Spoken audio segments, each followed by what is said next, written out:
Entre potes. Un podcast désopilant présenté par Martin et Charles. C'est qui ça? C'est qui ça? Martin et Charles. Oh là là. Mais où sont-ils que je leur crève les yeux? Qui ça? Martin et Charles. Je commençais à me fatiguer. Y a pas quelques soissons avec de la bonne soivre? Permettez-moi de vous préciser poliment que vous êtes de pauvres petits plim-cul. Ces amuse-bouches m'ont mis en appétit. Et salut les zigotos, les zigotas, vous êtes bien sûr Entre Potes, votre rendez-vous détente et bonne humeur du lundi. Entre Potes, c'est un podcast qui aurait pu s'appeler Entre Amis, Entre Frérots ou même Entreprise. Mais Entre Potes, c'est tout simplement la réunion de deux potes, Martin et Charles. Je suis Martin, je suis ton pote. Je suis Charles, je suis ton pote. Charles, comment ça va mon pote? Ça va super bien. Ça va, est-ce que ça va hyper? Ça va méga giga bien. Waouh, ah ouais, à ce point-là. Ouais. On s'excuse immédiatement auprès des auditeuristes car dans l'épisode précédent nous avons omis de faire les recommandations. Nos recommandations. Mais en fait ça nous a permis de réaliser qu'on n'en avait pas toujours des recommandations à faire. Oui, voilà. Quand on a un truc, par exemple la musique, ça nous avait tenu à cœur, on a fait des recos. Ouais. Là, puis c'est aussi peut-être le fait qu'on se considère pas comme on se considère pas spécialiste des sujets, bien mal nous en prendrait d'aiguiller vers des choses. Ouais. Alors, surtout pour quelque chose aussi touchy que la question de grandes et petites addictions. Ouais, voilà. On vous a dit comment nous on gérait ça. Si c'est pour dire allez lire Alan Carr, en finir avec la cigarette. Non. Peut-être juste de dire. Mais prenez soin de vous. Voilà, ma recommandation c'est ça. Prenez soin de vous, écoutez-vous. Encore une fois, je le dis. Écoutez-vous. Ouais. Et quand quelque chose vous apporte plus grand-chose, peut-être. Commencez à essayer. Pensez-y. Pensez-y. Il y a prenez le temps de penser. Aucun jugement de valeur. Aucun. Ouais. Oui. Et suspendez le jugement de valeur que vous avez par rapport à vous-même. Une émission, un numéro, un épisode qui commence dans la bienveillance, la plus doucereuse, ouais. La plus Méliflu. Ça c'est pour les auditeuristes les plus fidèles. Eh bien là. Ouais, je t'écoute. Petit cut, Méliflu, c'était épisode 0. Et donc, les auditeurs ne le connaissent pas. Ouais. Dis-moi, Charles, quand tu essayes de ne rien faire, ouais. Est-ce que ça compte comme faire quelque chose? Ah oui. Eh ben là, c'est. On fait. Bien sûr. Cette question a l'air de t'intéresser. Eh bien oui, spécial dédicace à l'épisode sur le bien-être. Ouais. Et, l'épisode 2. L'épisode 2, il me semble, ouais. Nos débuts. Ouais. On était jeunes. Sur le. Bah oui. Ne rien faire, c'est faire quelque chose. Ça a de la valeur. Tout à fait. Voilà. Pensez-y. Et voilà, c'est à peine une blague en fait finalement. Ouais. On est encore dans le développement personnel, c'est ça. Ah oui, Charles et Martin, on donne des cours de yoga, on prend des tisanes bio. Alors ça, j'ouvre déjà une parenthèse. Bon, ça fait 2 minutes qu'on a commencé, c'est pas grave. Les toubibs à qui tu dis je vis un stress qui me gâche un peu la vie et qui te disent vous avez essayé le yoga? C'est JPP. Ah non mais là. Ouais. Dans mon monde à moi, c'est une béquille. Je me lève. Ce qu'on appelle dans le jargon un pied-bouche. Non, une béquille dans la cuisse. Ouais, je comprends. Moi, c'est pied-bouche. Ouais, je vois que là, dis donc, toi, faut être souple, hein. Un mec hardcore. Non. Non, mais ouais, je suis d'accord avec toi. J'en ai marre, ouais. Mais le pire dans tout ça, en fait, j'ai eu beaucoup cette discussion, même avec, pas seulement les médecins. T'as toujours des gars, en plus, moi j'étais, des gars, des gars de manière ingenrée. Des humaines. Des humaines, qui peuvent te dire, mais, oui, il faut se détendre, tout ça. Mais en fait, le pire dans tout ça, c'est que d'une certaine façon, ils ont raison. Et que, les conseils qu'ils te donnent sont effectivement, valables, mais que t'es pas forcément en état de le mettre en œuvre. Recevoir. Oui, c'est un peu quand on dit ça va pas bien. Ah bah tu sais quoi, j'ai une solution pour toi, va mieux. Ouais. Merci. Ouais. J'y avais pas pensé. C'est un mème de l'excellent Théo Babac que certainement énormément d'auditeurs connaissent. Mais pas moi. Et pas toi. Bah écoute, tu vas le connaître très prochainement. Qui dit tu es triste? Arrête. Voilà, c'est exactement ça. Ouais. C'est exactement ça. Et alors normalement quand ils sont pas complètement idiots, ils mettent du contexte ou ils essayent de t'aiguiller vers. Moi, c'est ça que j'aime bien, c'est quand on essaye de t'aiguiller vers un premier pas. Tu pourrais commencer par prendre 5 minutes, force-toi à prendre 5 minutes pour faire ça. Ou est-ce que tu as été ça? Par exemple. On dévie tout. Non, vas-y, la parenthèse reste ouverte. Ok. Par exemple, moi, j'avais un problème par rapport aux échecs. Genre, les échecs, c'est un. Tu ne parles pas du jeu de société. Ah si. Ah si. Ah oui, d'accord. Ah, d'accord, du pardon. jeu d'échecs. Je pensais faire une blague, mais ok. Non, c'est pas une jeune blague. Le jeu d'échecs. En fait, j'aime bien quand on me propose une porte d'entrée. Pour moi, on n'arrêtait pas de me dire Charles, toi qui joues tellement, pourquoi tu joues pas aux échecs? Et disclaimer, je joue toujours pas vraiment aux échecs. Mais je ne connaissais absolument rien aux échecs, rien de rien. À part les règles, mais en fait, connaître les règles des échecs ne fait pas que tu sais jouer aux échecs. Tu sais comment déplacer les pièces, voilà. Et en fait, tout le monde dit il faut que tu commences à jouer là. Et en fait, je trouvais ça trop. Oh, putain, il y a trop de choses à comprendre, les stratégies, machin, les ouvertures. Puis t'as envie de jouer bien tout de suite, donc c'est bidon. Et la personne qui m'a aidé m'a dit. Ah bah tu sais quoi? Pour commencer, tu peux peut-être faire des problèmes d'échecs. Ah oui. C'est des situations fixes dans lesquelles il y a Ouais. une chose de manière évidente à faire. Le monde on a une enfin c'est comme un jeu, comme un mot fléché. Un casse-tête. C'est un casse-tête, un mode d'échec et genre étant donné les règles des échecs et les déplacements des pièces, comment tu le mets en échec? Là, il y a parce que sinon une partie d'échecs c'est super, il y a plein de façons, de théories d'ouverture machin. Alors que là on te dit tiens, regarde, dans cette situation très particulière, il y a un move à faire qui est plus malin que les autres. Quel est-il? Et là, tu dis, ok, là, ça me parle. En tout cas, moi, moi, ça me parle. Je dois réfléchir il y a un truc plus malin que les autres. Ah oui, d'accord. Là, je comprends. Et là, petit en petit, ça m'a aidé à comprendre comment tu crées des situations de tension dans les échecs, voilà. Chose qu'avant, c'était, tu vois, les échecs, j'avais l'impression qu'on te disait, soit tu prends les 1000 ans de théorie des échecs et tu ingurgites tout, soit tu fermes ta gueule, quoi. Ouais. Ah, ok. Alors que là, c'est tiens, porte d'entrée. Et je trouve que par rapport à ça, pareil. Quand on te dit ça va mal, bah va mieux, mon ami. Moi, ce que je reproche à la situation que j'évoquais, parce que ça m'est arrivé, et je sais que c'est arrivé à d'autres personnes de mon entourage, donc c'est forcément arrivé à beaucoup de gens, de effectivement se confronter à un toubib à qui tu te livres, parce qu'il faut aussi se livrer. C'est pas évident de dire voilà, j'ai une situation qui est problématique et elle est liée à du stress, etc. Et que en face, on te dit vous avez essayé du yoga ou de la gym douce ou machin, c'est pas. Comment dire? T'as l'impression qu'il y a un effort qui est fait de ton côté et j'ai l'impression qu'il n'y a pas d'effort de l'autre. Il n'y a pas d'adaptation de l'autre. Ça n'appelle pas à aller en parler à quelqu'un d'autre. Alors que la mission du généraliste peut-être à ce moment-là, c'est ok, alors j'entends qu'il y a quelque chose d'important qui se passe là. Je ne suis pas compétent. Je pourrais vous donner mon avis d'humain, mais un avis auprès d'un professionnel de santé mentale. Non, et moi, c'est ce qui m'est arrivé. C'est ce qui m'est arrivé en bienveillance. J'ai été voir d'abord un médecin. Qu'on m'avait dit c'est un médecin bienveillant. J'ai été le voir. Et là, je lui ai raconté deux, trois trucs. Il m'a dit effectivement, moi je vous conseille. Il m'a même conseillé quelques noms, voilà. Et en plus en me disant, je pense que vu votre niveau, alors là attention, petit moment de prétention, mais vu votre niveau de réflexion actuel sur le truc, ça devrait aller. Faites-vous confiance. Je vous conseille de faire ça. Il m'a pas dit. Acheter des bouquins de développement personnel et arrêter de me faire chier. Acheter mes bouquins. Acheter mes bouquins de développement personnel et arrêter de me faire chier. Non, mais après, je comprends aussi. Tu vois, t'as le truc de. Putain, encore un névrosé parisien qui va me faire chier avec ses problèmes nombrilistes, alors qu'il y a des gamins qui crèvent de faim, mais tu arrêtes de nous faire chier, là. Non, mais attends, un toubib est quand même censé voir à partir du moment où la personne en face de toi prend sur elle pour te dire un truc, te livrer un truc, ou si t'as effectivement affaire à un connard, quoi.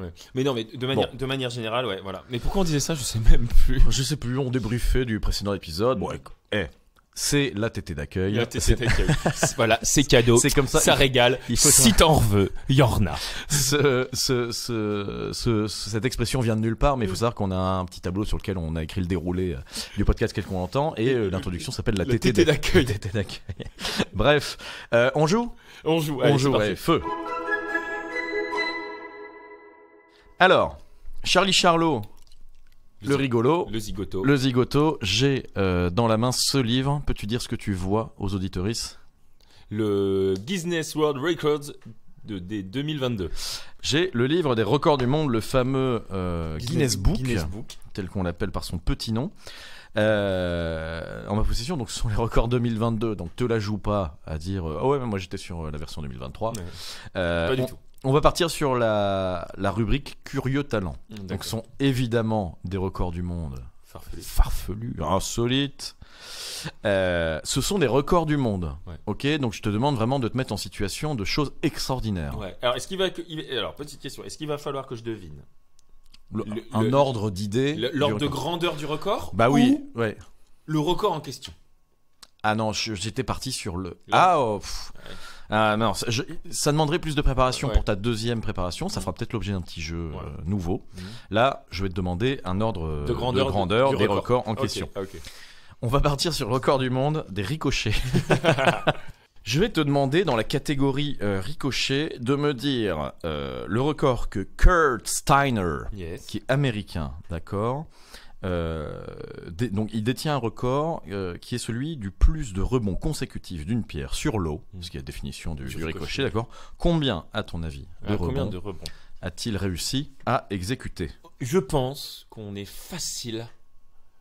Allez. Est-ce qu'on est à 40 ? Somme plus. Plus. Alors. 70. Somme à 88 rebonds. Ah ouais.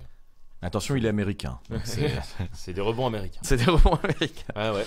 88 rebonds, ouais, C'est balèze joli. quand même. Balèze, Costaud. ouais. Par contre, je me demande comment on les compte. comment il les compte. Ouais, il doit y avoir un slow Caméra. motion. Ouais, Ouais. c'est ça, caméra. slow Ouais, motion. par contre, sachant que je te donne ça, le record de distance est à plus de 121 mètres. Ouais. Là, c'est limite un drone Non, mais 121 mètres. très spécialisé. Ouais, Qui... donc ça, c'est les ricochets sur la plus longue distance. Oui, mais c'est je ça. pense que c'est pas la même catégorie parce que soit tu lances de manière à faire plein de petits qui se répètent, Ouais. soit tu lances de manière à des longs. Tu vois. Ouais, d'accord. Tu fais des ricochets, toi ? Moi, Ça j'aime- m'arrive. Moi, j'aime bien. Ouais, C'est un ça truc- m'arrive. C'est un truc, je sais pas, d'un coup. Et je vais te dire une chose, je te regarde dans les yeux, Ouais. pour que tu Vas-y, crois ce que je vais te dire. Vas-y. Je pense pas être le plus mauvais.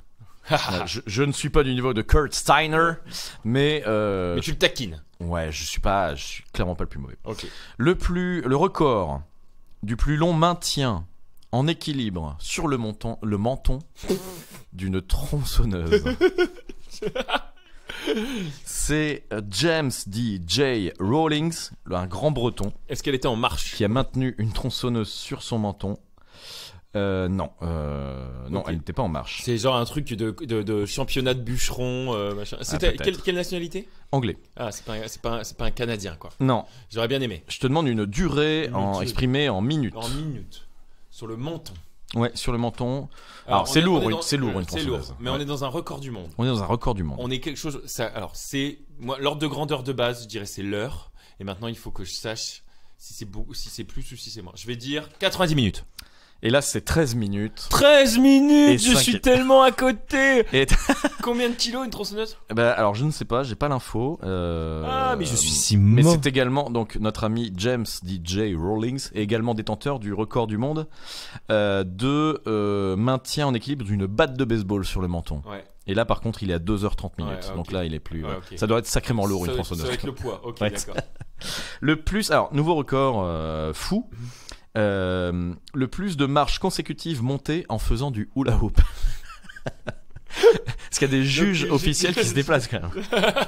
Donc en fait, donc la discipline, tu fais du hula hoop Ouais, et tu montes un escalier. et tu montes un escalier. Alors, c'est un Américain. C'est un Américain. Voilà, un Américain qui le détient. Ok.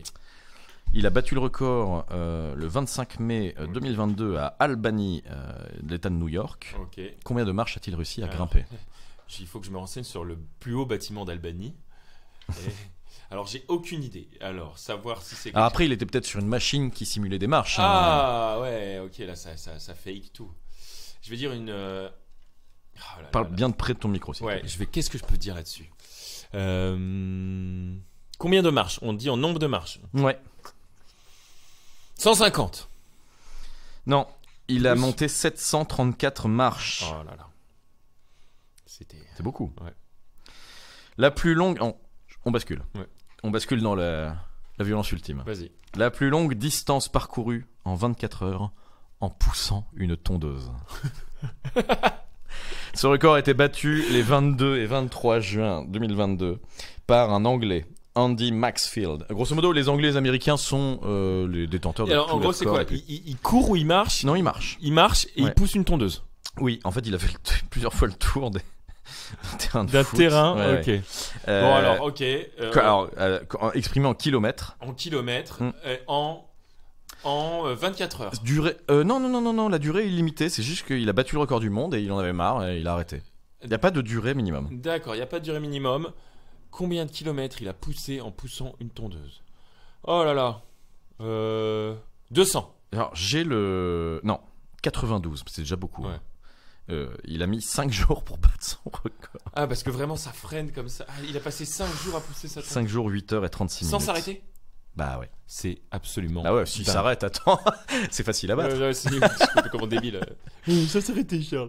Alors, Mais comment il faisait caca? en 5 jours. Bah alors. Ah oui. Non, Non. Je sais pas, bah, c'est de la préparation. Ce sont des athlètes. Hein. C'est Ce vrai. sont rien n'est laissé au hasard. Tout à fait. Je vais te demander. Ouais. Combien. Alors, le nombre de balles, le plus de balles de ping-pong qui ont été frappées avec un nunchaku en 1 minute. Un record détenu par Xi Desheng, qui est chinois. Ok. Battu le 23 décembre 2022. Je voyais un beau cadeau au pied du sapin. On peut dire. Il l'a battu évidemment dans une tenue inspirée par Bruce Lee. Ouais. Évidemment. Alors. T'es en train de simuler. Je Ouais, suis en train de comprenais parce que- simuler. Est-ce qu'on est sur la croche? Allez, on va dire 3 par seconde. 200. Non, Moins. c'est beaucoup moins. Ah, ok. 100. C'est 35. 35 en 1 minute. Petit joueur. Je suis très déçu par toi. Moi, je trouve que c'est déjà pas mal. Ah, moi, je crois qu'on était à 2 par seconde. Hein. Je crois qu'on était sur une espèce de claque. Ah ouais, mais attends. De manière continue. Alors, en fait, c'est ce que j'étais un peu plongé dans le livre pour regarder. Ce n'est pas dit. Mais alors, effectivement, j'ai un problème sur la méthode. Ouais. Comment est-ce qu'il fait? Est-ce qu'il a dans la main des balles, il les lance et tchouc, il les tape avec? Ouais, c'est ça que je sais pas. Parce que c'est le record de plus de balles de ping-pong frappées avec un nunchaku. Mais parce que toi, tu partais du principe qu'il les faisait rebondir et qu'il jonglait avec une balle. Non, moi j'imaginais qu'on lui envoyait plein de balles. Ah oui, bah je pense que c'est Il plus fait ça. tac, tac, Oui, tac, ça doit tac, être ça. tac, Ça doit être tac. ça. Mais Non, ça doit être ça. Bah 35, il a dû en louper quelques-unes quand même. Hein. ouais, c'est ça, c'est moins d'une par seconde. C'est une toutes les 2 secondes. Mais c'est naze. Oh putain. Tu as Moi, un problème. toi. demain, je fais mieux. Hein, ça, c'est sûr. Alors, record du monde que tu pourrais battre, je pense. Ah, Auquel tu as certainement déjà pensé, parce que ça paraît évident. Le nombre de ballons de basket attrapés avec le cou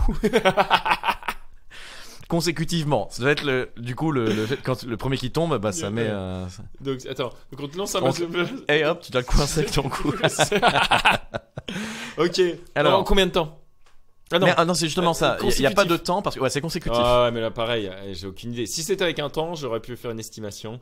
Allez, combien de ballons de basket on attrape avec le cou? On en attrape 80. 48, Ouais, c'est ouais. déjà pas mal. Mais j'étais. Tu dois avoir l'air con quand même. Je pense que j'étais moins loin. Je pense que j'étais plus dans les ordres de grandeur. Ouais. Tu vas me dire le plus de pommes écrasées à la main en 1 minute. Ah. Là, je sais que c'est possible. Ouais. Je connaissais quelqu'un qui faisait ça. Enfin non, il faisait pas ça. En fait, quand il mangeait une pomme, il l'a Là, il s'agit de il l'a l'écraser. dévissé, quoi. De l'écraser. Paf. Ah bah là, la photo montre qu'il la tape même pas contre une Ah, il la table. broie. Il la prend, il la broie. Ouais. Ok. Ah, donc Alors c'est là, un anglais. Évidemment, on sera pas surpris. c'est un effort particulier. Et donc on est sur 60 secondes. Hein. 60 secondes. Donc là. Ok. Alors. Combien de temps il met par pomme? On va dire 2 secondes. Alors on va être entre. Je dis 30. Mais c'est peut-être 3, donc c'est peut-être 20. Entre 20 et 30. Non, 13 pommes. Eh ouais. C'est 13. 13, ok. Ouais. Donc c'est, ouais, on est plus près de Non 20. mais c'est balèze et non mais je regardais en même temps parce qu'à la fin ils disent qu'il y a un record, mais ils donnent pas le record en question. Ils disent qu'il y a un record qui existe, qui est d'avoir le plus de pommes dans la bouche, d'attraper le plus de pommes avec sa bouche en 1 minute. Je serais curieux de savoir. Mais ouais, il faut avoir une bouche incroyablement grande. Ou alors ce sont des pommes. Ah non, c'est attraper un avec, avec la bouche. Ouais. Bah en fait tu te lances. Mais je pense que tu. Non mais il faut avoir une grande bouche. Ou ce sont des petites pommes, mais l'un ou l'autre. Ah non, mais, non, non, mais pour attraper. Ah, c'est toi, juste pour attraper une seule pomme, tu penses qu'il faut avoir une grande bouche? D'attraper un curly, mais je suis pas capable d'attraper une pomme. Non, mais le but c'est que tes dents se plantent, tu vois, c'est tac. Tu vois, genre. Ouais, mais ça pose un problème de logique, de géométrie, non? Pourquoi? Bah les dents sont pas fichées dans le bon sens. Tu veux mettre un coup de tête pour planter tes incisives dans le. Mais non, mais tu ouvres la bouche. Et en gros, tu fais au moment, mais c'est tout un art du timing. Au moment où le choc avec la bouche arrive, tu dois à ce moment-là déclencher une pression, mais t'es aidé par la vitesse de la pomme et tu te démerdes pour que la pomme se fiche dans tes dents, quoi. Ah, écoute, je vais avoir une bouche trop petite parce que pour moi c'est inconcevable. J'ai Ah. déjà du mal, ça me fait déjà mal d'ouvrir la bouche suffisamment grand pour croquer dans une pomme. Alors l'attraper avec au vol, ouais, pour moi c'est absolument inconcevable. C'est impossible. Tu Merci ne seras pas ce recordman. Non, je ne serai pas sur le recordman, je le laisse aux Anglais. Ouais. Écoute. Encore que des Anglais. Merci d'avoir joué avec moi. On passe à la description du thème du jour. Charlie Charlot, Ouais. le rigolo. Ouais. Je dis toujours ça. Ouais. Charlie Charlot, le zigoto. Ouais. De quoi allons-nous parler aujourd'hui? Eh ben écoute, la dernière fois qu'on s'est parlé, Oui. quand on s'est quitté, Oui. nous étions au début de notre vie d'étudiant. À la fin. Presque. Non, au début. Ah oui, toi t'es toujours. Moi je suis. effectivement- Ouais. Oui, alors moi je considère toujours que notre entrevue Ok. miraculeuse Compte pas. non, c'est pas qu'elle compte pas, mais c'est que la dernière fois qu'on s'est vraiment parlé. Ouais, d'accord. Ok. Non, mais c'est peut-être intéressant, un petit aparté, c'est peut-être intéressant parce que toi tu t'es souvenu de choses que tu m'as dit à ce moment-là, comme le fait que j'étais en slip. Cela dit, moi je me suis rappelé de ce que tu m'avais dit, par exemple typiquement Oui, sur. oui, Il y a quelque chose, il y a certaines choses, mais c'est vrai que moi je pars du principe vraiment. Il n'empêche que l'image que j'ai gardée de toi, c'est quand même cette image à 20 ans. D'accord. Plus qu'à 26 ou à 25 ans. J'accepte. Tu vois ce que je veux dire? Donc à la dire, bon alors, au début ou à la fin de la vie étudiante peut-être, mais en tout cas, quand on s'est connus, la dernière fois qu'on a vraiment, nos trajectoires se sont vraiment séparées. Nous étions étudiants. Nous étions étudiants, nous avions entamé le début de notre vie étudiante. Oui. Maintenant, nous sommes deux travailleurs aguerris. J'aimerais beaucoup qu'on discute de ça, du rapport. Je nous range encore dans la catégorie des jeunes travailleurs. De jeunes plutôt. travailleurs, oui. On est tout à Mais fait- vas-y, pardon. je Non, t'ai mais coupé. tu as raison, tout à fait. Tu as tout à fait raison. Moi, j'aimerais bien qu'on discute de ça, de notre rapport à, justement, au travail, études versus travail, quel rôle, quelle obligation, voilà. Qu'est-ce que ça représente pour toi? Voilà, c'est des choses qui m'intéressent beaucoup, quoi. Alors, la façon dont j'ai envie de prendre la question que tu poses, je vais encore raisonner de façon chronologique. Ouais. Et j'ai pas envie trop d'entrer dans la partie métier parce que toi et moi, on l'a déjà dit à l'antenne, on fait des métiers qui sont de lointains cousins, mais Ouais, voilà, voilà. il y a un rapport de cousinage entre les métiers qu'on fait, mais ça reste quand même très spécifique. Donc Ouais, c'est ça. je préfère donner moi mes sentiments, la façon dont j'ai vécu, Bien sûr, le fait de mais- me mettre à travailler, mais c'est l'objectif. plutôt que de parler du métier à proprement parler. On n'est Voilà, pas, c'est pas le podcast de l'urbanisme et de la mobilité. Voilà, exactement. Pas du tout. Alors écoute, moi j'ai commencé à travailler à 24 ans. Ouais. J'ai travaillé tout de suite après mon stage de fin d'année. Enfin, c'était une forme d'alternance. Ouais. C'était voilà. Mais- que j'effectuais à Paris à ce moment-là. Ouais. C'est exactement le moment où on Ouais. s'est rencontrés par hasard. Je lève la main parce Oui. qu'en fait, tu pars directement dans Ouais. ton premier travail. Mais Ouais. moi, ce qui m'intéresse, et je pense qu'il peut intéresser, c'est quel genre de... Sans en parler pendant 20 minutes, mais quel genre d'étudiant t'étais? Ouais. Et même parce que justement, c'est ça dont j'ai envie de parler. Mm. T'étais pas le premier de la classe Non, au collège non, et au lycée. Non. Et Non, moi j'étais un étudiant, j'allais dire bordélique, mais c'est pas vraiment ce que je voulais dire. J'étais l'empêcheur de tourner en rond. Ouais. Moi en fait j'étais je pense qu'on peut dire que j'étais un bon élément, voire un très bon élément. Non mais au sein d'une, non mais alors pas sur le plan de la notation ou quoi que ce soit, mais au sein d'un groupe. Ouais. C'est-à-dire j'étais l'étudiant que les profs aimaient avoir parce que il met en perspective. je participais. Ouais. J'essayais de confronter tout ce que je pouvais confronter. Les questions que je me posais, je les posais parce qu'un jour quelqu'un a eu la mauvaise idée de me dire il n'y a pas de questions bêtes. À ce moment-là, je me suis dit oh bah cool, ça veut dire que j'ai plein de trucs à demander. Donc voilà, et j'étais celui aussi qui était impliqué dans l'animation de la vie étudiante au sens du groupe, l'animation de tout ce qui pouvait parler des structurations professionnelles futures, Ouais, de ouais. s'intéresser à comment ça marche en fait, parce que je me rendais compte que le contenu qu'on me donnait à la fac, c'était un contenu qui était très théorique, qui était très universitaire. Ouais. On m'apprenait à problématiser, on m'apprenait à être Ouais. curieux, et ça c'était bien, je m'en nourrissais, mais je me doutais que à partir du moment où on Ouais. serait dans la sphère professionnelle, et ces souvenirs-là seraient vite lointains. Ok. J'en avais déjà. En fait, t'étais déjà un peu, assez clairvoyant là-dessus. Ouais, je pense. Et Je- là, ouais. Ouais. Très intéressant. D'ailleurs, les profs m'en parlaient assez librement et je me souviens d'un truc qui m'a un peu marqué. J'étais revenu chercher mon diplôme, je crois, mais je travaillais déjà. Ou alors c'était plutôt pour la soutenance de l'alternance que j'avais fait. Donc j'étais revenu et je travaillais déjà. Et un prof, c'était un peu. Il m'avait dit, il y a un truc que je reprends sur les étudiants, c'est qu'ils reviennent souvent me voir en disant, en fait, on se rend compte qu'on sait rien faire. Il dit, et au moins vous étiez déjà dans le savoir-faire, Ouais. dans le fait d'acquérir un savoir-faire, et vous alliez chercher ça ailleurs Ouais. qu'à l'université. Donc ça m'avait un peu flatté, et Ouais. j'ai senti que j'étais dans le bon bout Ouais, à ouais. ce moment-là. Je prends des notes parce que moi je vais réagir de ouf par rapport à ça. Ok. Ouais. il y a quelque chose moi j'ai eu une réflexion un peu stratégique aussi sur le premier emploi parce que j'étais déjà un peu dans les coulisses de comment ça marche après, parce que j'ai eu un parcours associatif qui a été assez important. J'en parle pas trop parce que c'est très lié au métier et on a dit qu'on faisait pas chier les gens avec le métier. Mais par contre, ce type d'engagement, sans rentrer dans le métier, ce type d'engagement, c'est ce qui m'intéresse moi. Ouais, moi j'avais besoin de plus, enfin de quelque chose au-delà, pas forcément au-delà, mais à côté des études. Tout comme, et là mais tout se recoupe, on l'a déjà dit dans ce podcast, tout comme on a déjà eu la discussion de comment est-ce que tu as des temps de pause, tu t'organises des temps de pause et des temps de respiration dans ta vie trépidante. Je dis bah voilà, aujourd'hui je fais de l'extra professionnel. À l'époque je faisais de l'extra universitaire, j'avais besoin de faire autre chose et ça passait pas par la musique parce que j'avais pas les moyens, enfin de jouer de la musique, c'est ça, parce que j'avais pas ni le matériel qu'il fallait ni le temps qu'il fallait pour ça.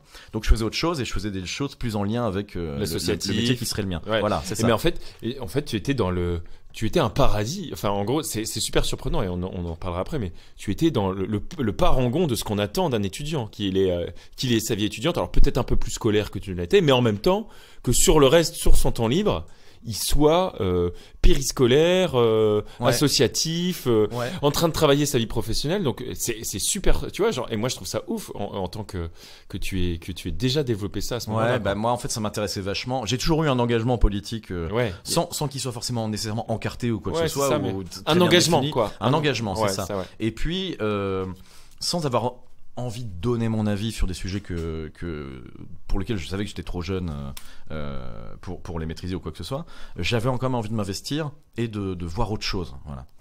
D'ailleurs, ça m'a développé un réseau notamment amical qui aujourd'hui existe toujours. Et, enfin voilà, je me suis beaucoup enrichi de ça.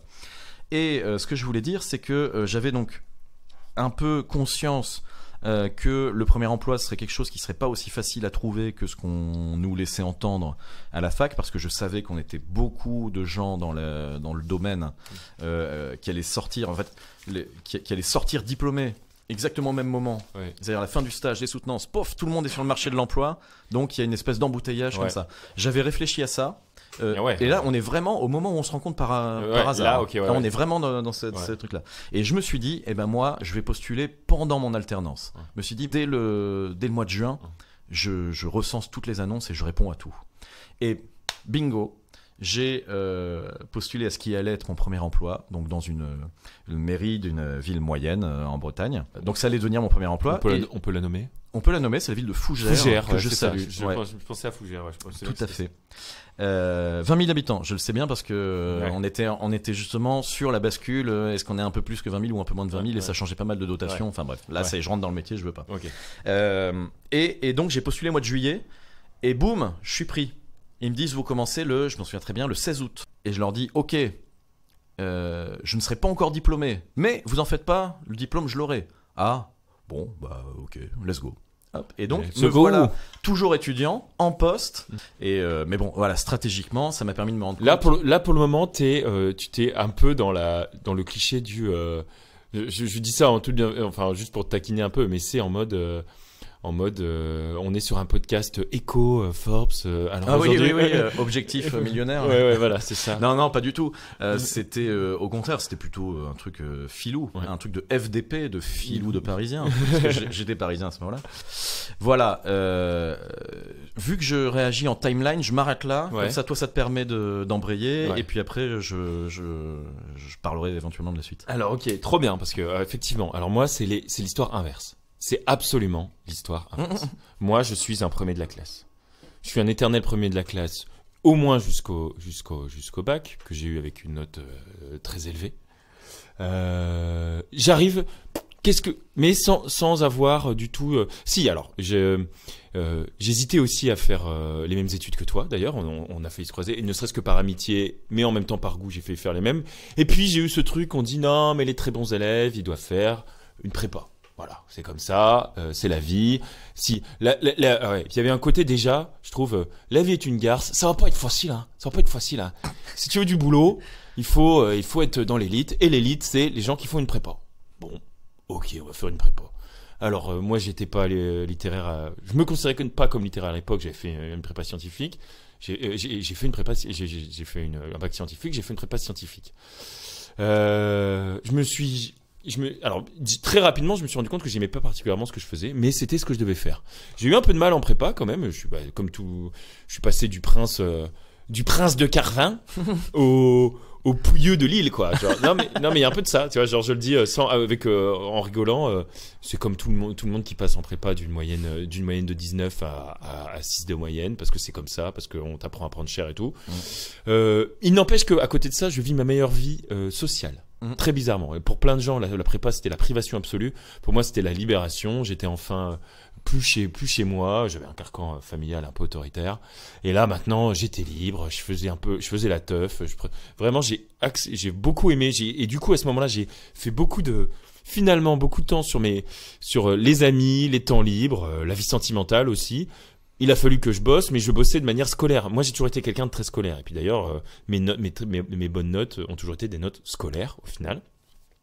Donc j'ai fait une prépa en 3 ans, parce que quand même, comme j'avais un peu glandé en 2e année, j'ai été obligé de faire une prépa. Je me suis un peu bougé le cul, parce que il fallait un peu rentabiliser, ne serait-ce que par... voilà, j'ai déjà passé 2 ans là-dedans, on va pas les gâcher, je vais faire une 3e année, puis c'est ce que je suis censé faire. Donc j'ai eu une bonne école d'ingé. Mais déjà... en école. Donc, on va jusqu'à la fin de la vie étudiante, c'est ça? Et ben, je savais toujours pas pourquoi j'étais là, hein, parce que moi, je suis le bon élève, je vais un peu où on me dit d'aller, quoi. J'ai fait mon école d'ingé, une très bonne école d'ingé, une des meilleures de France. Alors, pareil, l'école d'ingé, tu vois, il y a tout un mythe. On te dit, voilà, la prépa c'est dur, mais à partir de l'école d'ingé, c'est la libération. Donc moi, toujours pareil, vie sentimentale, vie amicale, des petits efforts comme il faut à apprendre des trucs à l'arrache l'avant-veille d'un examen pour valider comme il faut, et pas du tout justement dans cette démarche que toi t'avais de dire attention, ça va être quoi la vie professionnelle. En fait, j'avais tellement été dans une démarche scolaire. Et tout est rythmé. Genre, il y avait, dès le début, il y a eu le collège, il y a eu le lycée, il y a eu la prépa, c'est très rythmé. Il y a des cours, on te laisse pas le choix de savoir ce que tu dois faire. L'objectif, c'est le concours. Tu vas faire des concours, il faut que tu aies des bonnes notes. Donc, c'est très simple. Tu n'as pas à réfléchir. Si, tu as pas à réfléchir sur ton ambition. Ton ambition, on l'a pour toi. Tu dois réfléchir brut sur les problèmes qu'on te pose, mais pas sur à quoi va servir cette intelligence. Et après, en école, c'est pareil. Tu as tes 3 ans d'école. Tu dois valider ta première année. Tu dois valider ta 2e année. De toute façon, quand tu auras ton diplôme, c'est limite. Tu pourras faire ce que tu veux. Il y a une espèce de flou un peu. Alors, tout le monde n'a pas ça. Il y avait des gens plus malins. Moi, j'étais pas, je le reconnais, dans cette démarche-là. Il y a des gens qui ont commencé à dire, faut faire gaffe au stage, faut faire gaffe à machin. Moi, j'étais là un peu en mode, je prends pour argent comptant ce qu'on me dit. Je réfléchirai quand ce sera la dernière année, tiens, qu'est-ce que je vais pouvoir faire? Et en attendant, j'ai reculé pour mieux sauter. Et à un moment, je me suis retrouvé en dernière année. Et à dire, il faut que je trouve un stage. Et après, il va falloir que je travaille. Et what the fucking fuck, qu'est-ce que je vais faire, quoi? Ça a été une période très compliquée. On peut me dire, ouais, bah voilà, j'ai été naïf et tout. Peut-être, je l'accepte, voilà. Mais je me souviens de là, avec mes potes d'école, à ce moment-là, j'ai commencé à développer des pures amitiés avec des gens. Importance de l'amitié, importance de l'amour. Et ce côté professionnel, avec ce côté un peu désabusé dont je t'ai parlé aussi, moi, en fait, moi, j'ai toujours une vision très scolaire. Et on m'a toujours félicité, genre, ah, t'as bien répondu, c'est bien, ça suffit en soi. Et là, maintenant, on me disait, non, mais ouais, ok, t'as eu des bonnes notes. Même en fin d'école, donc en première année d'école d'ingé, j'avais un peu rien glandé, machin, mais je suis passé, voilà. Et après, je me suis même remis un peu à me bouger le cul, mais toujours de manière très scolaire. J'ai étudié dans un domaine qui est l'automatique des systèmes. C'est un domaine qui mélange un peu de maths, un peu de physique, enfin beaucoup de physique, un peu de maths, un peu de modélisation. J'aimais bien. Encore quelque chose de très finalement scolaire, avec des règles, avec des cours. J'y réponds et je suis content, tu vois. Et à la fin, je me suis pas dit tiens, je vais continuer dans ce domaine-là, parce qu'à l'époque c'était ringard de faire de la recherche en sciences. Sauf en informatique, mais sur l'autre science, les physiques et tout, il y avait un peu que les losers qui continuaient, et ça c'est bien dommage, petit aparté, que ce soit pas développé. Et j'avais pas prévu du tout, voilà. Et moi j'étais complètement du père à ce moment-là, complètement perdu, je savais pas du tout quoi faire. J'ai fait un stage qui me semblait J'ai eu du mal à trouver un stage, pareil, à faire un CV, à me dire, mais qu'est-ce que je veux? Mais en fait, j'en sais rien ce que je veux. Je me suis jamais posé la question. C'est maintenant. Je me réveille à 23 ans, me disant, mais qu'est-ce que tu veux faire? Je m'affiche trop rien, moi. Je veux qu'on me pose des questions. Je veux qu'on me donne un cours, qu'on me pose un examen et que, une fois que j'ai bien répondu l'examen, j'ai le droit d'aller jouer. C'est bon, j'ai bien répondu aux questions, madame. J'ai mon bon point, merci. Bah, maintenant, je vais jouer avec mes potes dans la cour de récréation. J'avais pas dépassé ce stade-là. Voilà. Je sais pas si c'est pas le moment que tu m'interroges sur un mot saugrenu.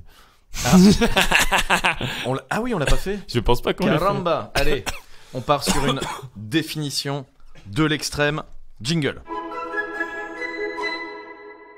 Charlie Charlot, le salaud. Le petit salaud. Le beau salaud. Le beau salaud. On va partir sur le mot sycophante. Oh, ça me dit quelque chose aussi, ça. D'accord, ouais. ok. Ok. C'est un mot qui nous vient du grec, racine grecque. Ouais. Alors, est-ce qu'on n'est pas dans une fonction, un sycophante?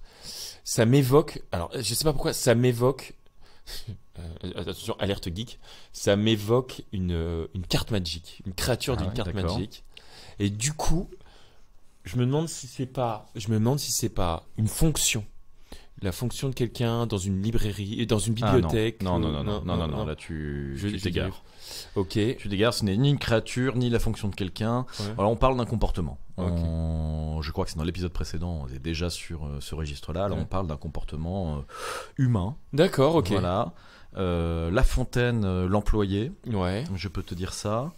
C'est quelque chose qui, évidemment, un terme très désuet qu'on emploierait peu aujourd'hui, mais qui a une. Donc c'est un type de comportement. Alors c'est un comportement humain, ouais. Un sycophante, donc on est sur un nom masculin, désigne une personne qui. Point de suspension. Ça donne à la pratique de. Ça m'évoque. Ouais, je vois que t'es. En fait, le problème, c'est que je suis sûr de connaître la réponse. Enfin, j'ai vu cette réponse et j'ai déjà vu ce mot.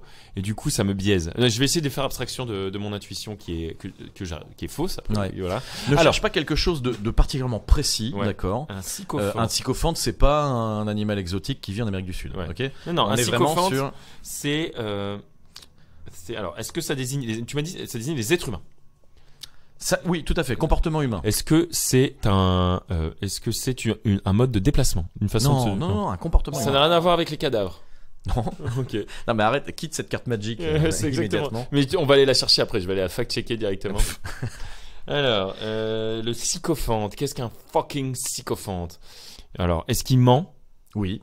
Ok. Enfin, il ment. Est-ce que c'est une forme de mythomanie? Non, mais on est vraiment dans ce registre. Écoute, je vais te l'accorder. Ouais. Ok. On est sur un dénonciateur professionnel, d'accord.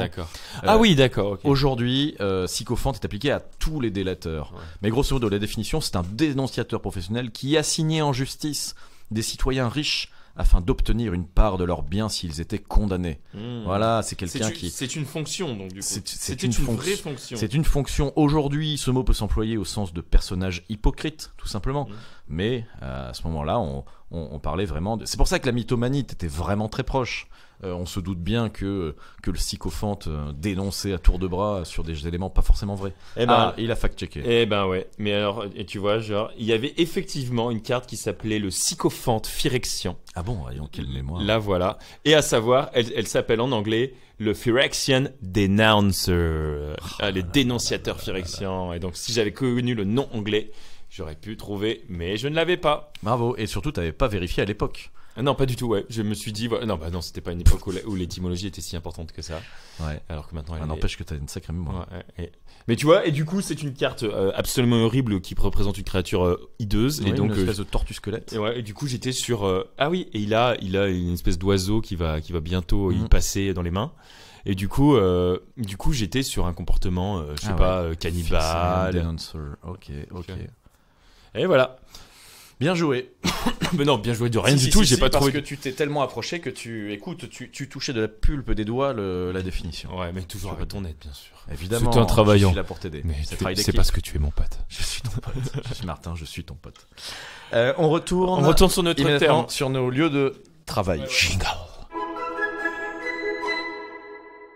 Jingle Bells. Jingle Bells. Et donc, moi, j'avais pas parlé de mon stage. Et c'était ta question juste avant que je t'interrompe. Je demandais juste si ça s'était bien passé ou pas. Et ben alors, c'était, ça s'était passé de manière tout à fait banale. J'avais pas trop aimé. Et encore une fois, comme je savais pas ce que je foutais là, j'étais sur un poste de cadre ingénieur standard, c'est-à-dire, je faisais des trucs qui n'étaient pas particulièrement scientifiques, légèrement techniques, mais pas scientifiques. Et c'est une espèce de désillusion, mais que je savais déjà. D'un autre côté, j'avais pas voulu faire de la recherche pour faire de la vraie science. Et là, je me retrouvais sur une fonction d'ingénieur où je devais contrôler des choses qui à la base étaient techniques, mais moi, mon but, c'était pas d'être purement technique. Les machines dont on parlait étaient techniques, mais moi, c'était plus le but d'être exhaustif et rigoureux dans ce contexte-là. Et ça m'avait plu pas tant que ça. D'accord. Ok, voilà. Mais c'était toujours dans la droite lignée de ton parcours à ce moment-là, donc Ouais, un peu. tu commençais à te poser des questions. Mais c'était, en tout cas, j'étais pas encore complètement hors sujet. Donc là, Ok. j'étais un peu, je faisais stage, ça me convient pas trop. Et je spoil pas, à toi, donc pour ton premier job. Donc moi toi, dans la timeline de ce que j'avais envie de raconter, je trouvais ça intéressant de dire que, donc, suite à ce que je vous racontais, j'ai ensuite enquillé sur un premier job que j'ai eu comme ça. Alors je dis au culot, c'est pas vraiment au culot, je n'ai jamais eu le syndrome de l'imposteur, Ouais, au sens c'est ça, que ouais. je n'ai jamais eu l'impression que je prenais La ce preuve. poste-là à quelqu'un qui aurait été plus qualifié ou quoi que ce soit. Je me sentais complètement à l'aise et je suis arrivé en mode projet, alors que j'étais dans un truc qui était quand même très cadré et j'en avais grosso modo j'en avais connaissance. Ouais. Enfin, je Mais savais où j'étais. mais t'avais Et- décidé de pour faire mouvoir le projet, on en Ouais, fait abstraction. J'étais bourrin, ouais c'est ça. Moi je faisais avancer le projet. Il y avait un enjeu social parce que c'était c'était un quartier qui était très. Ouais, il y avait très des enjeux délabré. sociaux, il y Ouais, avait ouais, des les- attentes. Les et gens tout. étaient en Et attente. donc, ouais. Et nous, et puis derrière le politique, les hommes et femmes politiques qui étaient derrière disaient allez, faut avancer, on y va, go. Et en fait, Et au bout d'un moment, le formalisme effectivement me rattrape en me disant ouais mais attends, du coup t'étais un peu vite, un peu trop vite en faisant. Et donc au bout d'un moment, je suis freiné et à la fois ça me frustre. Et puis quelque part je me dis ah ouais en fait j'y suis allé un peu en YOLO. Faut peut-être que je fasse gaffe. Tu vois, je suis quand même dans quelque chose un truc très cadré. Et je sais pas pourquoi j'ai envie. Le premier mot qui me vient à l'esprit c'est je prends peur. Ouais. Mais en fait c'était un peu ça. C'est-à-dire que je balise.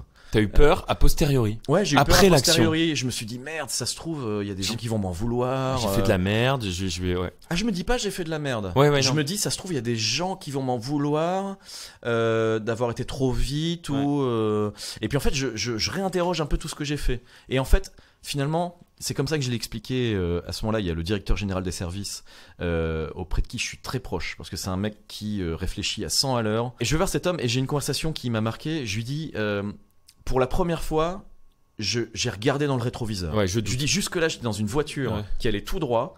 Et je regardais que l'objectif et Ouais. tout, et j'allais à mon rythme. Le, soudainement, on m'a dit, le symbole du soudainement, on m'a dit, regarde dans le rétroviseur. L'exemple du start-upper, encore une fois, encore un peu en mode fake it till you make it. Vous êtes bien sûr objectif millionnaire.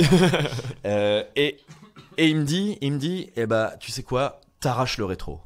Il me dit, t'arraches le rétro et t'y vas. Et en fait, ça m'a plus aidé que les toubibs que j'allais voir en disant, ah, vous avez pas des comprimés à me donner parce que là j'ai du mal Tu à flippes. m'endormir. Ah ouais, donc là, ouais, t'es dans une je phase sentais où que je tu faisais de la flippais. tension, j'étais anxieux. Mais comme je te disais, mon pote, avant ça, j'aurais bien aimé à l'époque écouter un podcast qui parle de ça et entendre quelqu'un qui raconte cette expérience-là et qui dit, c'est pas grave, Ouais. ok. Il y a pas mort d'homme. On n'est pas. Si j'étais chirurgien à cœur ouvert, j'aurais peut-être pas le. Ouais. Bon, on t'aurait pas laissé d'un autre côté. Ouais, Quand il y a mort d'homme, ouais. justement, c'est aussi ça. Il faut avoir un peu confiance dans le système. C'est quand il y a mort d'homme, quand il y a potentiellement mort d'homme, on fait gaffe, quoi. Ouais. Alors, C'est à la fois il y a pas mort d'homme et aussi, enfin c'est pas grave, machin, et se dire tu n'es pas le centre du monde. ouais, Ça, aussi. c'est important. Ouais, ouais. Et tu es remplaçable. Tu n'es pas Et irremplaçable. oui, c'est ça. Tout le monde est remplaçable. Ouais, c'est ça. C'était le premier taf. Ouais. Tu vois, alors, est-ce que juste petit aparté, est-ce que moi j'ai envie de raconter un peu aussi mon histoire et après on peut parler de directement de notre rapport au travail aujourd'hui. Ouais, bien sûr, ouais, Ok. très bien. Ok, donc moi, un peu plus compliqué que ça. Comme je l'ai dit, bon, moi je me suis réveillé à 25 ans pour me rendre compte que je me suis jamais posé la question de savoir si je voulais être pompier ou astronaute. Je fais mon stage dans ce boîte d'ingé, ça me plaît pas. En fait, ça me plaît ni plus ni moins que les études que j'ai fait. De toute façon, voilà, il y a pas de passion dans les études, pas de passion dans le travail. J'en déduis que de toute façon, tout ça est un peu vain. je vais faire un truc où je vais avoir... Je vais faire confiance dans le système, mais peut-être un peu trop, même dans l'évaluation des postes que je dois avoir. J'ai mis mon CV sur les boîtes à l'époque, Monster, machin. Et en fait, les gens qui voudront... je vais regarder les offres qu'on me propose et ça va me dire... Puisque moi, je sais pas ce que je veux, on va me dire ce qu'on veut de moi, tu vois. Tu vois l'espèce de biais que j'ai là, un peu... puisque de toute façon, en soi, si on me demande vraiment ce que je veux faire, ah bah moi... ce que je veux faire, c'est je veux passer mon temps à me balader, lire des livres, jouer, voir mes potes, jouer, boire des bières, voilà. Si on me demande, t'as envie de faire quoi dans ta vie, Charles? Ça. De temps en temps, faire un truc un peu utile pour un jour sur 10. Ouais, voilà, un jour sur 10, je fais un truc un peu sympa, mais le reste du temps, je kiffe la life, quoi. Je veux aller jouer en cours de récré, tu vois. Il y a un peu de devoirs. Quand je les fais, je les torche parce que je suis bon élève. Et puis une fois que c'est fini, on rentre à la maison, on fait vite fait les devoirs et puis on va jouer, quoi. Ça suffit. Donc vraiment un rapport très immature finalement par rapport à tout ça. Je suis encore là-dedans. Et comme je suis blasé, je suis ok, voilà. Donc je fais ça. J'ai des propositions. Voilà, on veut tous me mettre dans une boîte d'IT, machin. Des consultants chez l'un, chez l'autre. Et en fait, je sais plus quoi faire. Et je prends. Allez, ok, tu sais quoi, je vais prendre la proposition. Je suis ingénieur d'affaires, le mot qui veut dire commercial, mais parce que les gens n'osent pas dire gros commercial, dans une boîte de presta. C'est ce que je fais. Et je me souviens très bien, toi, je fais ma soutenance de mon stage précédent. Et j'avais déjà commencé à signer aussi mon CDI. J'allais commencer, pareil, ils avaient aucun doute sur le fait que j'allais être diplômé. Et je dis, un truc, mais là, vous allez commencer, je dis, je vais être ingénieur d'affaires dans une boîte de prestations. Et je vois la mine décomposée de la prof. Il dit, mais ça n'a aucun rapport. Je dis, ouais. Mais pour le coup, autant je me sens un peu con parfois, mais j'en veux vraiment au système scolaire à l'époque de pas avoir su valoriser la recherche, la science. C'était vraiment la seule chose qui était valorisée, c'était à l'époque tout le monde voulait être consultant dans une boîte de strat ou dans la finance, tu vois. C'était ça. Il n'y avait pas du tout la science, la physique et tout. C'était pas bien mis en valeur selon moi. Et je regrette parce que ça aurait pu être passionnant en fait. Et je l'ai pas fait. Il y en a quelques-uns aussi qui ont eu l'expérience en égo de pas le faire. Et moi, j'ai pas réussi. Moi, j'ai été appelé. Et comme je savais pas ce que je voulais faire, presque le salaire m'a guidé. Mais pas au sens, je m'en fous, je suis pas du tout vénal, mais ah bah tiens, si ce job-là me propose beaucoup plus que ce job-là, c'est que en soi, ce job-là est plus intéressant que ce job-là. Parce qu'il est reconnu pour la société telle qu'elle. J'avais pas encore complètement déconstruit mon rapport. Désolé pour ce verbe déconstruire. Détricoter mon rapport à l'argent. Et je suis tombé dedans, quoi. Et c'est vrai, d'un autre côté, on me proposait par rapport, je voyais les trucs de recherche, c'était payé peau de balle. Quand être un filou de parisien d'ingénieur commercial dans une boîte de conseil, c'était 1,5, presque 2 fois plus. Bah tu te dis les gens peuvent pas se tromper à ce point, quoi. Si on te propose plus d'argent, c'est que c'est plus intéressant. Grossière erreur. Mais c'est pas grave. J'ai fait ce boulot. J'ai eu la chance pour le coup d'avoir un bon manager. Benjamin que je salue. Je sais pas trop ce que je foutais là au final, pas plus qu'avant, mais au moins je suis rentré dans le moule. Allez, OK. Je suis rentré dans le moule. OK, je suis un mec en costard à Paris, c'est parti. Voilà. T'avais ton déguisement de parisien. J'avais mon déguisement de parisien, j'étais un CSP+, j'avais le salaire qui allait avec, ça va, ça, OK, ça paraît cohérent, voilà. C'est parti. Je me suis pas posé la question que j'aurais très bien pu faire une école de commerce pour faire le même job, mais c'est comme ça. De toute façon, on était moitié école d'ingé, moitié école de commerce. Et ça a aussi détricoté mon rapport à la formation. En gros, c'est pas important de savoir. Mais ça, moi je l'ai, comme je l'ai dit, c'est pas important la formation. Premier job, ils sont venus te chercher ou c'est toi qui... Oui, j'ai rien fait, mais ouais. Mais je déteste prospecter, donc clairement. Ils sont venus me chercher. Et en plus, je suis pas un bon commercial. En fait, je suis quelqu'un de très relationnel, mais je suis pas un bon commercial au sens de la pugnacité, voilà. Ouais. Non, mais le fait qu'ils viennent te chercher, tu dis il faut réinterroger le système de formation, etc. C'est pas partout qu'on vient te chercher à la sortie de ton diplôme. Ouais, c'est quand même réservé encore à aux grandes écoles. Parce qu'ils savaient d'une certaine façon que bon gré mal gré j'allais faire le taf. En fait, il veut savoir, ok, ce mec-là il est pas débile, c'est tout ce qu'on veut savoir. Et puis après, de toute façon, soit il fait ce qu'on lui dit et ça passe, et soit il fait pas ce qu'on lui dit et ça passe pas. Et moi j'ai le défaut d'être toujours un bon élève. Donc j'ai fait quand même un peu je fais toujours ce qu'on me dit, quand bien même j'aime pas. Et les gens confondent, souvent mes employeurs confondent mes résultats et le fait que j'aime bien ce que je fais. Et donc, ouais, mais en fait, tu t'en sors pas si mal. Ouais, mais ça me plaît pas. Ouais, mais en fait, tu vois, genre. Et ça s'est passé comme ça. Bon, et je vais la faire en accéléré maintenant. J'ai fait ça. J'ai quitté. J'ai eu un autre job où j'étais vraiment commercial dans un truc encore plus, vraiment des produits techniques. 1 an à peine. Là, j'ai vraiment touché le fond. J'ai rebondi en faisant un autre job d'ingénieur d'affaires dans une boîte un peu plus noble et tout ça. Mais ça a pas trop marché non plus. Enfin, ça allait, mais ça commençait à moins marcher, même sur mes résultats là. En plus de déconvenues sentimentales à ce moment-là. Et c'est le cliché du mec qui, donc on est en 2013, 2014, j'envoie tout valser. Je dis non, il me faut un travail qui donne du sens à mon existence, toutes ces traînes-là. Et alors, paf, rupture conventionnelle, période de remise en question, petit trip en Amérique du Sud. Vraiment, je pousse le cliché jusqu'au bout. Hein. Ah ouais. Non, mais ce trip en Amérique du Sud, c'est plutôt parce que j'allais rejoindre des potes, mais j'ai jamais vendu ça comme ah oui, ça a été une épiphanie, un renouvellement initiatique. Non, j'ai un pote qui m'a dit viens, on va faire le carnaval de Rio. Et j'avais un autre pote qui était parti, comme je l'ai dit, qui était parti au Chili. Allez, 1 + 1 = 3. On emmène un autre pote en même temps et j'ai passé quelques mois en Amérique du Sud, mais pas beaucoup, genre 2 mois et demi. J'ai pas fait le voyage initiatique où je me suis retrouvé dans la jungle, on est à boire de l'ayahuasca. Et donc non, mais parce qu'en même temps j'étais déjà très critique aussi sur ce truc-là. C'est putain, je suis vraiment déjà je sais pas ce que je veux faire. Je suis un cliché sur pattes. Non mais clairement, très clairement. Après ça, je me suis engagé j'ai fait un peu d'associatif et j'ai commencé à rencontrer des gens très militants et à faire un peu des trucs à gauche, à droite, de l'événementiel. J'aimais bien l'événementiel, mais de l'événementiel en associatif, mais j'avais envie d'aller plus loin dans le fond et tout, et en même temps, j'arrivais pas à trouver mon cheval de bataille. Le sujet qui allait dire allez, là c'est ce sujet-là, je le prends, j'y fais à fond. J'avais le cliché un peu ce que j'appelle le cliché data gueule. Tu connais data gueule sur YouTube? Je sais pas si ça existe encore, mais c'était des petites vidéos très rapides. Ils prennent un sujet, ils te donnent des données et t'en prends plein de gueule. C'est et avec en plus c'est de l'infographie animée, c'est assez sympa visuellement. Je te conseille, tiens, c'est app data gueule, petite reco, voilà. On l'oubliera pas cette fois. Voilà.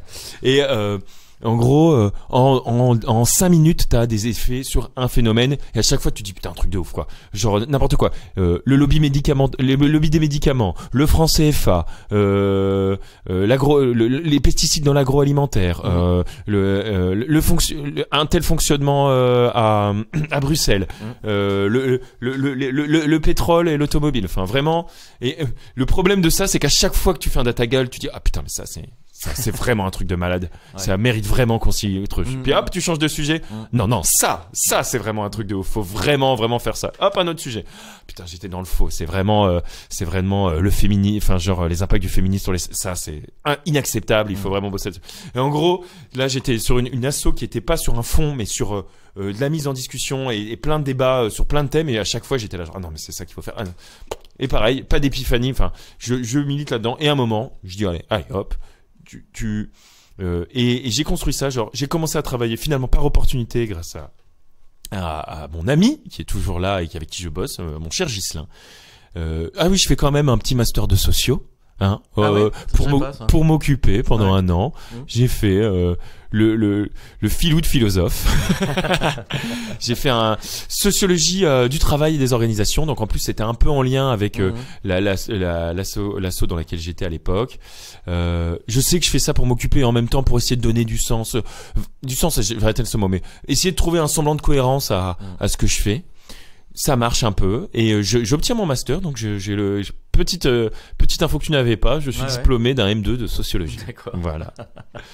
Qui me sert à 25 ans du coup. Non, on est en 2017 et en 2017, j'ai quel âge? J'ai 30 ans. Ouais. Et parce que épiphanie en 2014, j'arrive à quitter mon taf en 2015, 2016, une année un peu de voyage et de machin, et 2017, master, je l'ai, ok. Pareil, j'ai encore le même syndrome, on me propose des thèses, et pareil, à ce moment-là, j'arrive pas à passer le pas de la thèse, alors que c'est peut-être ce que j'aurais dû faire. Mais c'est pas grave. C'est pas grave, et de fil en aiguille, j'ai des expériences professionnelles. Je tente de faire une boîte et c'est à cette occasion-là qu'on commence à rediscuter, qui lit les sujets qui lit nos sujets.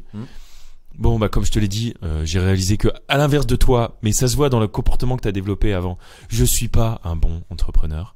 Parce que j'ai encore ce côté un peu scolaire ou machin et tout, même si j'aime bien réfléchir et débattre sur des sujets.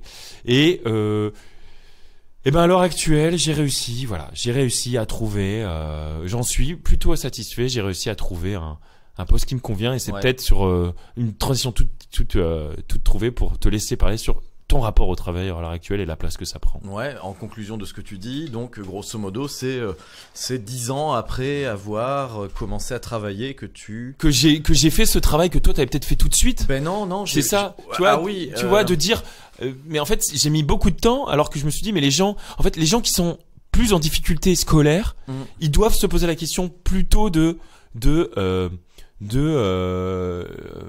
mais alors qu'est-ce que j'attends moi du travail, qu'est-ce que j'attends machin, alors que moi j'étais dans les rails. Ouais, j'ai bien compris. Et finalement, mais par contre, j'ai refusé le cliché absolu. Tu vois, il y a un moment où j'avais pas envie en plus d'être le modèle de politique, genre j'ai pas fait Polytechnique non plus, encore dans ce qu'on disait de tu sais quoi, Charles, si tu vraiment te sortais les doigts du cul, tu pourrais faire l'X ou tout ça, mais en fait, j'étais pas non plus ce gars-là. Donc j'étais pas non plus le cliché sur pattes du bon élève. Et je m'étais pas posé non plus la question vraiment ce que je voulais faire, et donc j'ai dû le faire plus tard. Parce que jusque là le système scolaire m'avait rassuré en disant ne t'inquiète pas, t'as des bonnes notes, ça va aller. Et puis après je dis ok, bon bah maintenant j'ai eu mes bonnes notes et je fais quoi maintenant? Et puis il y avait aussi le côté de ok, j'ai eu mon bac, j'ai eu mon concours, j'ai eu mon diplôme, et ben là on m'a dit bah écoute voilà, la prochaine étape c'est la retraite. Ah bon, il y a pas de je deviens travailleur de rang 1, puis de rang 2, puis de rang 3 avec une évaluation tous les 3-4 ans assez régulière. Ah bah non, là maintenant c'est tu te démerdes. mais alors pourquoi depuis que j'ai 10 ans on m'habitue à on me met dans des endroits un peu jeux vidéo, on m'habitue à je suis dans un niveau 1, boss du niveau 1, j'ai battu le boss, j'ai le droit de passer au niveau 2. OK, très bien, bah vas-y, on y va. Et là, OK, j'ai battu le boss du niveau études, et maintenant c'est quoi? Ah bah maintenant carte du monde. Maintenant open world. C'est ça.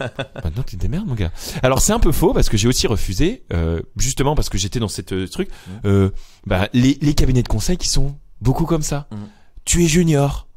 Tu fais et après tu deviens rang quasi senior. Après tu es associé, début d'associé, tu mets un peu de sous dans la boîte. Après tu deviens méga associé, tu vois, genre, et à chaque fois tu paliers, tu vois, il y a un peu ce côté déjà un truc genre c'est très régulé et fait ça. Alors du coup voilà, je pouvais pas avoir le beurre et l'argent du beurre, j'avais pas le droit de remettre en question. Et là je commençais à avoir une vision, c'est seulement là que je commençais à avoir une vision un peu engagement politique et impact de ce que je faisais.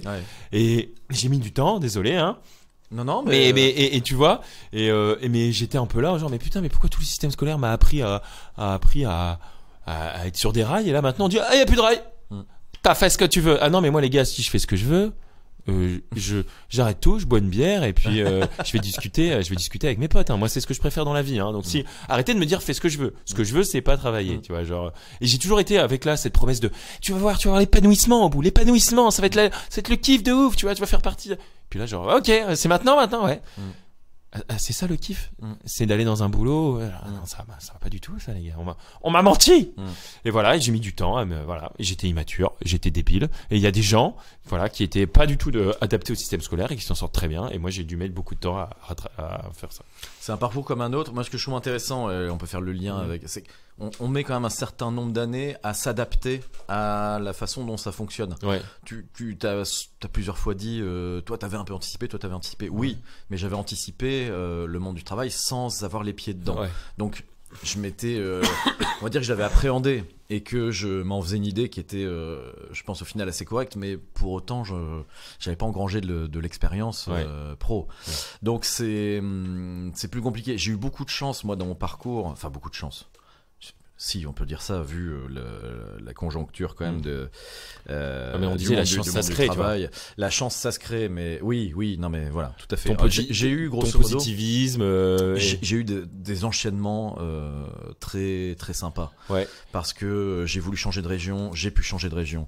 J'ai voulu changer de secteur et partir dans le privé, j'ai pu changer de secteur et partir dans le privé.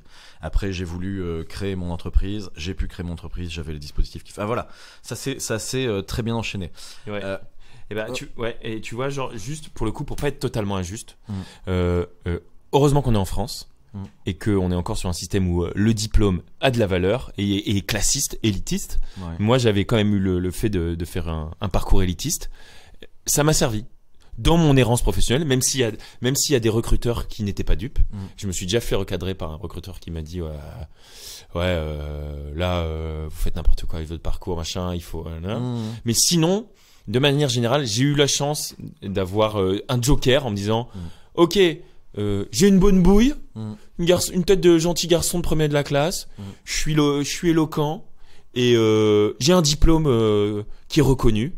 Ça m'a permis de pas être justement, ça m'a permis d'avoir plusieurs chances et de pouvoir commencer des trucs qu'on m'aurait pas peut-être proposé si j'avais fait un parcours un peu standard, ce qui est complètement injuste. Il y a pas de débat par rapport à ça. Alors que j'ai l'impression que le système anglo-saxon est plus sur qu'as-tu fait réellement, qu'as-tu accompli, et si tu le et sur voilà. Alors que moi c'est la façon dont j'allais dire dont je recrute pas tant que ça, mais c'est la façon dont je sélectionnerai mes collaborateurs.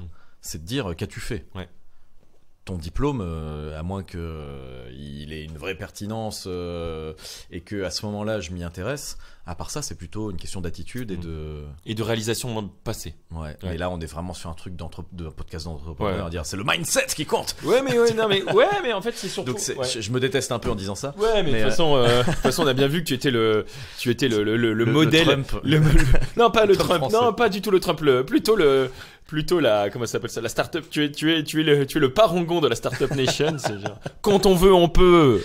Mais le truc de faire, tu fais ce que tu veux, mais tu dois aussi trouver toi-même le budget et les financements et les machins et le truc et tu dois construire tes bureaux et tu dois être ébéniste et moi c'est la flemme quoi. Là, en fait, je peux faire ce que je veux, tout ce que je veux, ouais. Bah, mon choix c'est de rien faire. Tu vois. Donc là maintenant ça va beaucoup mieux. Okay. Alors, je suis dans une bonne phase par rapport à ça et je suis comme toi. Le travail c'est important, ça sera jamais un métier passion, mais mais je m'y retrouve. C'est pas du tout un job alimentaire et on a beaucoup de chance, je pense, nous deux par rapport à ça. Je pense que là-dessus, c'est un truc de. En fait, je pense qu'il faut s'écarter de l'expression métier passion parce qu'il faut pas donner de fausses idées aux gens. Ouais. Par contre, je revendique quand même le droit à être passionné par ce qu'on fait, sans pour autant. Le métier passion, pour moi, c'est vraiment le. Zikos. Non, mais c'est ça. Mais plutôt que passion, on pourrait dire métier rêvé. Quoi, métier de rêve, job de rêve, dream job. Et ça, genre, tu as l'impression. Il y a un truc, voilà, dans le développement social, il faut trouver son ikigai. Est-ce que tu as déjà vu? Non, jamais. Alors, je sais pas, c'est un cercle. Les éditoristes pour me le rappeler, c'est ce que tu. Il y a une espèce de cercle. Ah oui, ça y est, je m'en souviens. Ce que tu sais faire, ce que tu aimes faire, et ce qui est utile. Et là, quand tu es au milieu, tu as trouvé l'ikigai, un truc comme ça. Genre. Et toi, t'es là, genre, il faut absolument que je trouve mon ikigai. Il faut quand même être passionné par ce qu'on fait, sinon, quand on a la chance de pouvoir avoir un métier. Mais passionné pour toutes les auditeuristes qui ont un métier rébarbatif et qui n'ont pas le choix. Et puis qui n'ont pas le choix dans le métier, parce que hélas, le besoin. On est clairement, de toute façon. Le besoin de gagner sa vie reste. Là, on est très privilégié à pouvoir parler de ça. La peur de la faim, clairement. On nous picouse à ça. Genre, il y a toujours, on garde toujours le fait que. On veut pas te donner le son. Moi, si je pouvais apporter un élément de conclusion à ce qu'on s'est dit, c'est que il faut pas voir ça comme une façon de donner des leçons ou de donner des parcours qui ont l'air sympas, etc. C'est de dire. À un moment donné, ça a l'air d'être venu tout seul, mais en fait, on a quand même trébuché, on a quand même remis beaucoup de choses en question, et au final, c'est parce qu'on s'est réinterrogé sur qu'est-ce que je veux faire, qu'est-ce que je peux faire, et comment est-ce que j'articule ce que j'aime faire avec tout ce qu'on s'est dit, on va pas...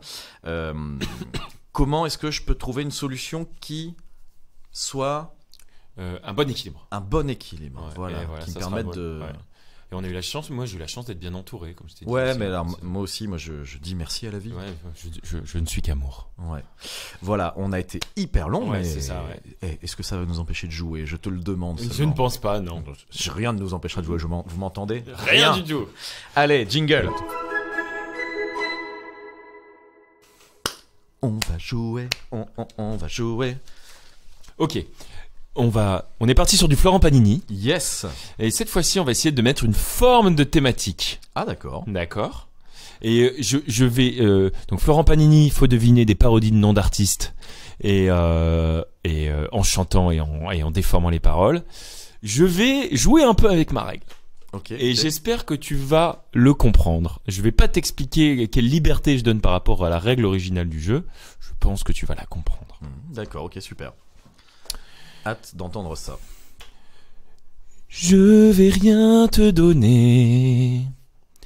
Tu crois que je vais t'inviter à manger, mais c'est mort, tu vas bien payer ta part, ma carte bleue. C'est ma carte bleue, tout ça. Ah oui, alors. Le personnage. Jasmine. Non. Ah, Al-Radin. Ah oui, Al-Radin. Pas mal. Voilà, Ok, donc tu ça va comprends. être une ok, ça va être une thématique animée ou musique de film? J'étais plutôt sur animé, mais en tout cas, on a le droit de jouer avec les prénoms des personnages ou des et pas avec le nom des artistes. Tu vois, c'est une petite. Alors, est-ce qu'on peut faire un ping-pong? Parce que vas-y. ça va. Mais effectivement, cette nouvelle règle me. Dans une thématique. Moi, j'étais presque dans une thématique Disney d'ailleurs. Là. Ok. Mais d'accord. tu peux élargir. Ouais. Ok. Parce qu'il faut des chansons. Ah, c'est ça. Et en fait, parce que il y a plein d'animés cool, mais dans lesquels il y a pas de chansons, quoi. Ouais, c'est vrai. Alors vas-y, refais-en un et j'en aurai un après. C'est l'histoire de l'anus, l'anus suprême, l'anus. Le roi Fion. Oui. Ah putain, je cherchais. J'en ai. Je suis un animal de la ferme qui est tout rose. J'ai un groin et des oreilles pointues. Une queue en tire-bouchon qui pue. Et je me roule dans ma crotte. Ouais. Je suis un petit cochon comme tu sais. Le livre de la jungle. Mais... C'était à qui l'interprète? Ah, Balou. C'est Ralouf. C'est Ralouf. Ah, d'accord. Voilà, tiré par les cheveux. Ouais. D'accord, c'est un peu dur. Ouais. Et surtout, surtout que moi j'étais quand même sur le titre du film. À part Aladdin. Tu vois. Bah si, Aladdin, le film s'appelle Aladdin. Ah oui. Ah oui, tu D'accord. vois. Ah, oui, ok. Et donc là, j'étais pas sur le personnage. J'étais Ok, sur... alors c'est vrai qu'il faut trouver des chansons. Ouais, parce que là, par exemple, la chanson du Roi Lion, c'est une chanson que personne ne chante. C'est une chanson, c'est le narrateur, la narratrice limite qui chante ça. Donc voilà. Mais ok, j'aime bien quand même. Non, mais je le referai alors. Ouais. Je suis triste, atterré, j'ai soudain envie de pleurer. Je suis triste, Alors, atterré. c'est la Reine des Neiges. J'ai mal au cœur, c'est demain. Putain, qu'est-ce que c'est? Je souffre La Reine des... Putain, je l'ai- terriblement. Je suis triste. La Reine des Primes, je sais pas. La peine des neiges. La Peine des Neiges. D'accord, ok. Non, T'aimes pas quand je dis ça. Ça marche pas. Ouais, Ouais, ça ouais. fonctionne pas en fait. Tu valides pas. Ouais, c'est vrai que j'essaye de garder. Non. J'improvise, moi. J'improvise. C'est pour ça. En fait, c'est pas tant. Ah ok. Une petite aparté, c'est pas tant que ça marche pas. Ça marche la Peine des Neiges. Ah. Mais alors, en fait, je vais te dire, la Peine des Neiges. Dans ce cas-là, déjà, ta chanson ne parle pas de peine des neiges. Tu parles juste de peine, mais il y a plus de neige. Ah bah oui, mais bon. Ah bah ouais, mais d'accord, ok. justement. Et en plus, dans ce cas-là, le jeu de mots a moins de sens. Tu vois, j'aime bien Ok. quand le jeu de mots fait complètement sens, quoi. J'en ai un. Vas-y.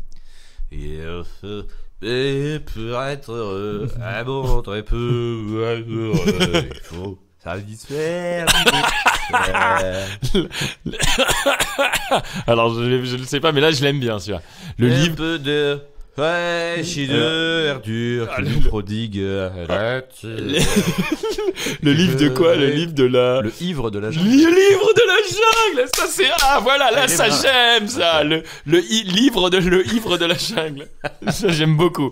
Ah ouais, ça c'est parfait. Ça j'adore. Voilà. Yes. Là on y est. Là tu l'as là. On y est. À moi.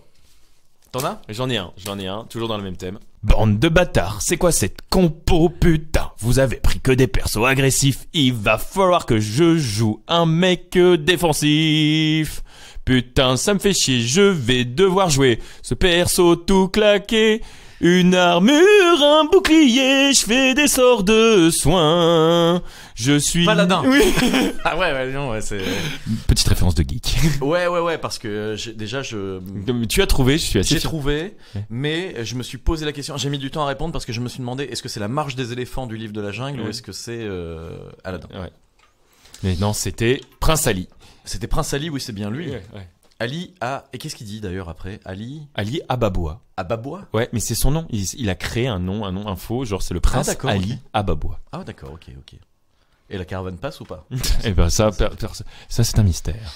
J'en ai un autre. Ouais. C'est la verge, service garanti impec. Oh là là, quelle belle stub. La Belle et la Bête. Ouais, exactement. Alors là, c'est vraiment la déduction. Parce que depuis tout à l'heure, je me dis, qu'est-ce qu'il peut y avoir comme titre de Disney? Ah d'accord. Et Bah dis donc, t'es balèze en chanson de Disney, toi. ça va. Tu te défends, quoi. Ça va. Oui. Et pourtant, j'en ai pas vu tant que ça. C'est plutôt même connaissance des chansons audio. Alors aussi, le livre de la jungle. Ouais, les bangers. Les bangers. On connaît les bangers. Ouais.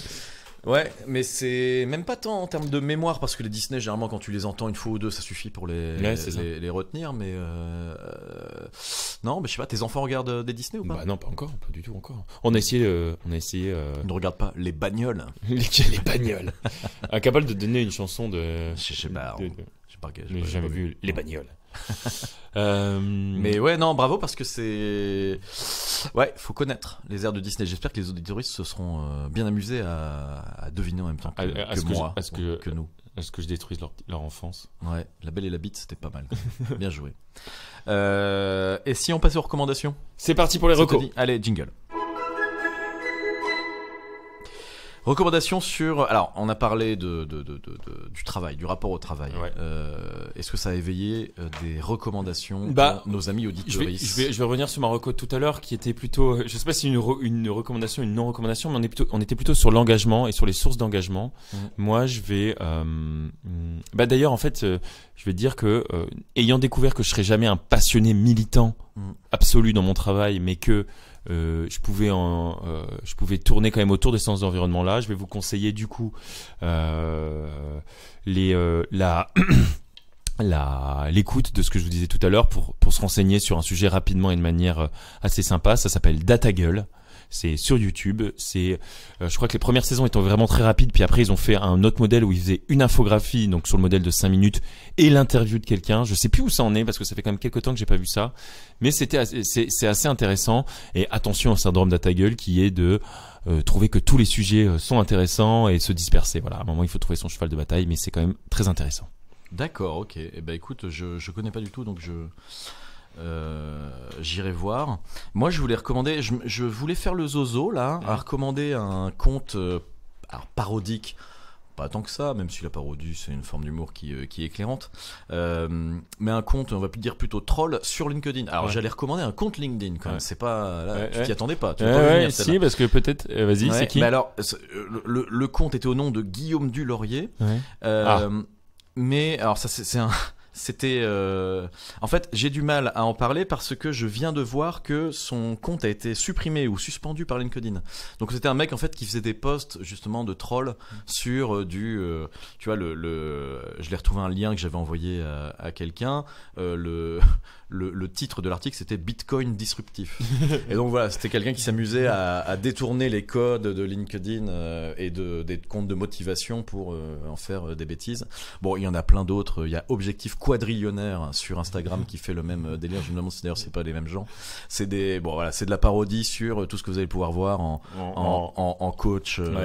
coach en réussite, etc. Ouais, ça c'est assez cool. Vous, Ouais. honnêtement, vous laissez pas intoxiquer. Marocco, c'est plus ça. Vous laissez pas intoxiquer par les posts qui disent tu es le meilleur. Même ceux qui disent n'abandonne jamais. Ça, je trouve que c'est une connerie. Si tu sens que ça va pas le faire ou que t'es pas dans la bonne direction, non, change. Ouais. Et la présence d'esprit de dire mais en fait c'est pas ça. Ouais, c'est ça. Pose-toi la question. Voilà, la reco, c'est ça. C'est pose-toi les. N'hésite pas à te poser des questions, à réinterroger tes choix et à t'écarter de tout cette toxicité de réussite qu'on voit pas mal. Alors, honnêtement, les comptes de motivation comme ça fleurit. Ça, ouais, c'est horrible. Ouais, faut faire gaffe. Hein. Ouais. Et attention, c'est pareil. Genre pendant un moment, j'étais vraiment moi Marocco, ça va être aussi par rapport à ça, genre sur des trucs genre les trucs qui sont tous autour de no pain no gain. C'est sûr qu'il faut faire des efforts dans la vie. Il y a pas de débat par rapport à ça. Mais les efforts, un effort n'est pas de la douleur. Ça, cette vision, un effort, c'est tu mets en mouvement des idées et des énergies par rapport à un truc qui te paraît cohérent par rapport à ce que tu peux faire. Genre le truc de tu vas transcender absolument ce que tu fais par la douleur, c'est n'importe quoi. Si t'es en dégoût total de ce que tu fais, ne crois pas que c'est une bonne chose. Moi, je suis pas d'accord avec ça. C'est message reçu. Je pense que t'as raison de le dire comme ça. Bon bah écoute, là, non écoute bel homme. Ouais. Il va être l'heure de saluer nos éditeuristes, leur faire de gros bisous, de leur dire qu'ils peuvent nous écrire, communiquer avec nous donner toutes leurs bonnes idées, leurs recos, leurs avis sur la question du travail, des idées de jeu, etc. sur les réseaux. Et d'ici là, on se donne rendez-vous dans 15 jours pour un nouvel épisode. Gros bisous, à très vite. Portez-vous bien. Ouais, ciao, prenez soin de vous. Bisous.